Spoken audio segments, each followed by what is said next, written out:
Chris, thank you. It is 7:17 right now, and in your mind, it's a new year. But for divorce lawyers, January feels like Christmas.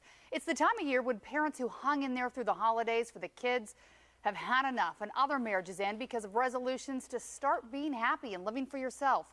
But is divorce really the best answer? Jenny Lacey with the Total Life Counseling Center is here with a few tips to save your marriage. Good morning. Good morning, Heidi. In your opinion, are most marriages savable? In my opinion, after a couple first decides that they want to keep the marriage and they decide that they're going to work hard for it and they're proactive, I do believe that marriages can be saved. You have 5 simple tips that any couple can use, whether you're heading down the divorce road or you want to make sure that you don't head that way. You say date night is important. Yes. Oftentimes, Heidi, when I first meet with a couple, one of the first questions I ask them is, what did you do for fun during your dating relationship? And after a brief pause, usually one or both of them crack a smile or laugh a little bit before they even answer. So what happens in that moment is they get a glimpse of a happier time of their relationship. And when kids set in and bills pile up, often one of the things off of the priority list is date night, when it really should be one of the top 5. And what I often recommend to the couples that I work with is, if you have kids, at least once a month, because this way you can plan for a babysitter, you can plan ahead. And if you don't have kids yet, great, you can plan for once a week or even twice a week. Something to look forward to. You also say you have to set boundaries in your relationship, whether it be with work or children. What do you mean by that? Absolutely. One of the biggest complaints I get from one of the partners in the marriage is that the other one spends so much time focusing on their career, even when they're at home. It's okay to shut off your BlackBerry or your iPhone for a specific amount of time so that you can dedicate to your family, and in particular to your spouse. Your kids and their activities are important, but what's even more important is that they see mom and dad loving each other. After all, you are role modeling for them what a relationship looks like. And you don't want them heading down a rough road themselves later in life. You also say that it's good for your spouse to have alone time, whether it's by themselves or with friends. Absolutely. What tends to happen is a lot of people think having individual interests is a bad thing, but it's actually a good thing. It creates a great opportunity to reconnect with same-sex friends. And after all, the old cliche that absence makes the heart grows fonder is very true. But husbands shouldn't be hanging out with just girl friends. Absolutely.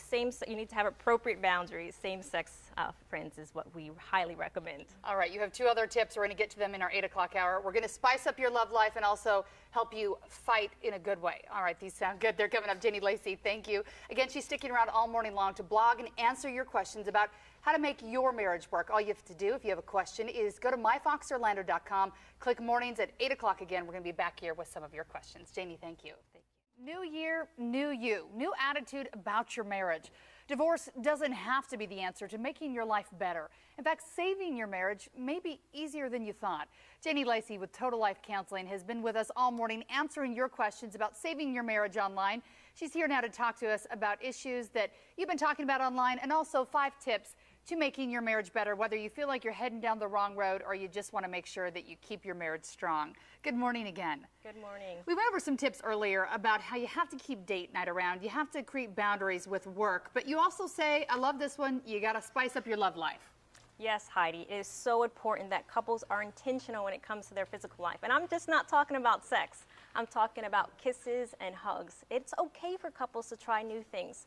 And one of the most valuable pieces of information I give husbands is if you make the investment to fulfill your wife's emotional needs, the return on that investment can be great. So you're saying they should vacuum and make you feel loved during the day? I like that. What are the things that you tell people specifically that they have to do to make this work? Because it's easy just to say spice it up, but what do you say? Well, first you have to know what is important to the other person, because a lot of times we tend to do what we think the other person wants, but it's really what the other person needs. So get to know your partner, get to know what they need, and then aim for that.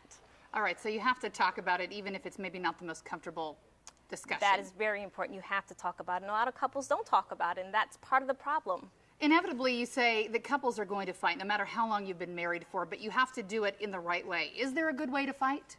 Fighting fair is not as easy as it sounds. Couples are going to have disagreements. They're going to have arguments. There's going to be conflict in the marriage. But what's more important is how a couple fights. Actually, how a couple fights determines the indicator of divorce down the road.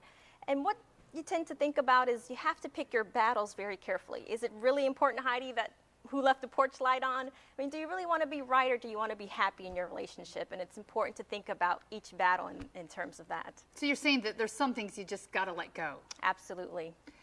Is there ever a situation where people come in and you just say, okay, this is it, you shouldn't save this marriage, where it's better for the children, better for you to move on?